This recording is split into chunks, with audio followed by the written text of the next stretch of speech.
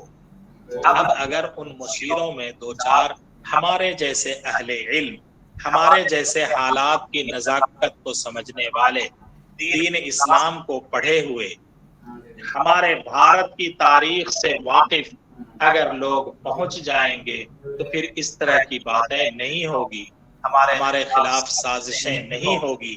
اس لیے ہمارے اوپر جس طرح دین شریعت کا پڑھنا فرض عین ہے، اسی طرح ہمارے لیے دین سیاست کا پڑھنا بھی اور دین معیشت کا پڑھنا بھی، معیشت اور سیاست دونوں ہمارے دین میں شامل ہے۔ علامہ اقبال نے اسی لیے تو فرمایا تھا نا، جدا ہو دین سیاست سے تو رہ جاتی ہے چنگیزی۔ اگر دین کو سیاست سے الگ کر دیا جائے تو پھر چنگیزیت ہی رہتی ہے، خون خرابہ قتل و غارت گری ہی رہتی ہے، پھر وہاں انصاف اور عدل نہیں ہوتا ہے۔ جس کو عدل قائم کرنا ہو اس کو سیاست کے ساتھ دین کو شامل کرنا پڑے گا۔ تو بہرحال ہم کو ایسے احباب پیدا کرنے پڑیں گے جو ان مقام پہ پہنچ سکے اور ان کے پاس دین کا اچھا علم بھی رکھنا چاہیے۔ اگر دین کا اچھا علم نہیں رہے گا، دین کی اچھی سمجھ نہیں رہے گی، تو وہ اپنے سامنے والے کو اپنے مشورے پر عمل نہیں کرا پائے گا۔ پھر تو ایسا ہی ہوگا۔ ہمارے یہاں چلیے یو پی میں، بہار میں، آسام میں، ہریانہ میں، ہر جگہ مسلم ایم پی بھی ہیں، مسلم ایم ایل اے بھی ہیں، لیکن وہ کمبخت صرف مسلم کے گھر میں پیدا ہونے کی وجہ سے مسلم ہے، اسلام سے اس کا کنیکشن کچھ نہیں ہے، اس نے اسلامیات کو کچھ نہیں سمجھا ہے، جس کی وجہ سے ہمارے مسلمانوں کے، ہمارے اسلام کے کسی بھی احکام کے سلسلے میں کوئی بات ہوتی ہے تو ایک لفظ نہیں بولتا ہے۔ وہ پارٹی کی حفاظت کرنے کے بعد طرفدار بن جاتا ہے، اسلام کی حفاظت کا طرفدار نہیں بن پاتا ہے۔ کیوں نہیں بن پاتا ہے؟ اس کو اسلام کا شعور نہیں ہے، اس کو اسلام کا شعور نہیں ہے، جس کی بنیاد پر یہ ہو رہا ہے۔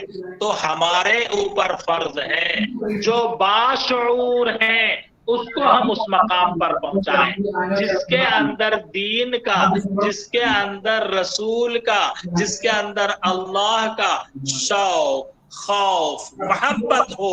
ایسے شخصیت کو، ایسے لوگوں کو ہم اس مقام پر پہنچائیں، تب ہماری امت کے اس پریشانی کو ختم کیا جا سکتا ہے اور امت کو اس پریشانی سے باہر نکالا جا سکتا ہے، ورنہ ابھی مستقبل قریب میں ایسی کوئی بات سمجھ میں نہیں آئے گی۔ دوسری بات، ہم اپنے تمام اختلافات کے باوجود تمام جمعیات کو متحدہ کوشش کرنی پڑے گی۔ جب اسلام پہ کوئی بات آئے گی تو، اسلام پہ کوئی بات آئے تو تمام جمعیات کو اس کے خلاف ایک جٹ ہونا پڑے گا۔ ہم اپنی جمعیت ہم اپنے ساتھ رہیں گے، اس کی جمعیت اس کے ساتھ رہے گی، لیکن یہ اسلام کے خلاف ہے ہم ضرور بولیں گے۔ مثال کے طور پہ میں آپ کو بتا رہا ہوں، ابھی ہمارے حکومت نے 3 طلاق کو 1 کر دیا۔ میں حنفی ہوں، ہمارے حنفی مسلک کے حساب سے یہ غلط ہوا، ہم اس کے خلاف آواز اٹھا رہے ہیں۔ میں یہاں پہ ابھی ذکر اس لیے اختلاف وغیرہ کے لیے نہیں کر رہا ہوں، لیکن ہمارے اہل حدیث بھائی اس سلسلے میں بڑے خوش تھے، چونکہ ان کا مسلک اسی طرح کا ہے، تو وہ یہ سوچ کر کے کہ چلو ہمارے مسلک کے حساب سے ہو رہا ہے، تم نے اس کو اپنے مسلک کے حساب سے ہو رہا ہے سمجھ کر کے کچھ نہیں کہا، ہمارے ساتھ آواز میں آواز نہیں ملایا تو پہلے اس نے طلاق پہ کہا، اس کے بعد اب یکساں سول کوڈ پہ آ رہا ہے، اس کے بعد اور تیسرے مسئلے کو وہ اٹھائے گا۔ چونکہ ہم دونوں مل کر کے، ہم سب مل کر کے، چاروں مل کر کے ایک آواز نہیں اٹھائیں گے تو ہم کامیاب نہیں ہوں گے، ہم ناکام ہو جائیں گے۔ ایک بات اور بھی ہے، معیشت کی لائن سے ہم کو اپنی معیشت بھی مضبوط کرنی پڑے گی۔ معیشت کی مضبوطی کا ایک جیتا جاگتا مثال آپ کے سامنے ہے، اڈانی امبانی۔ اس کی معیشت کی بنیاد پر ہی آج پورے بھارت میں ہمارے پردھان منتری کو بھی کہا جاتا ہے کہ ہمارے پردھان منتری اسی کے پردھان منتری ہیں، اسی کے دلال ہیں، اسی کی طرف کی بات کرتے ہیں۔ یعنی معیشت میں اتنی طاقت ہے کہ بڑی بڑی سلطنتوں کو جھکا دیتی۔ اور دوسری بات یہ بھی بتا دوں، معیشت کا تعلق بھی تعلیم کے ساتھ ہے، معیشت کا تعلق بھی تعلیم کے ساتھ ہے، چاہے وہ اپنی خود کی تعلیم ہو یا آپ اپنے آفس میں کام کرنے کے لیے جس کو رکھے ہیں اس کے پاس وہ تعلیم ہو، تبھی آپ کی معیشت روز بروز مضبوط ہوتی چلی جائے گی، کامیاب ہوتی چلی جائے گی اور آپ کامیاب ہو جائیں گے۔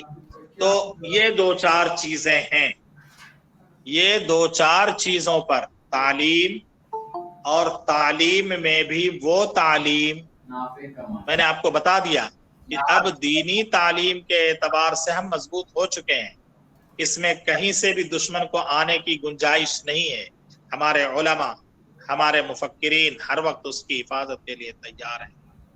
اب سیاسی حفاظت کی ضرورت ہے ہم کو، اب معاشرتی حفاظت کی ضرورت ہے ہم کو، تو اس کے لیے اب اس تعلیم کے ساتھ ہمارے نوجوانوں کو آگے بڑھنا ہوگا اور آگے بڑھانا ہوگا، تبھی ہماری کامیابی ہوگی، تب ہم مسلمانوں کے اس زوال کو روک سکتے ہیں، ورنہ پھر روکنا ناممکن ہے۔ اللہ تعالی ہمیں اور آپ کو اس بات پر سننے سے زیادہ عمل کی توفیق عطا فرمائے، اور ہمارے تمام مسلم بھائیوں کو اس طرف میں قدم بڑھانے کی توفیق عطا فرمائے۔ مسلمانوں کے حالات کو اللہ تعالی بھارت میں ہی نہیں پوری دنیا میں اچھے سے اچھا بنائے، مسلمانوں کا بول و بالا کرے، اس کی حفاظت کرے، اللہ تعالی اسلام کو پھر سے اس دنیا کا دین بنائے۔ آمین ثم آمین، وآخر دعوانا الحمدللہ رب العالمین۔ السلام علیکم ورحمۃ اللہ وبرکاتہ۔ ماشاء اللہ بہت شکریہ ادا کرتا ہوں آپ سے۔ انشاءاللہ بہت ساری طلباء کرام یہ سن رہا ہے، کسی کو کچھ سوالات پوچھنا ہے تو مولانا سے پوچھ لیجئے، اس کے عنوان پر ബഹുത് സ്വാഗതം ആർക്കെങ്കിലും ഇൻഷാല്ലാ ചോദ്യങ്ങൾ ചോദിക്കാനുണ്ടെങ്കിൽ ഉറുദുവിൽ ചോദിക്കാൻ ബുദ്ധിമുട്ടുള്ളവർക്ക് മലയാളത്തിൽ ചോദിക്കാൻ ഇൻഷാല്ലാ മൗലാന സംസാരിക്കുന്നു۔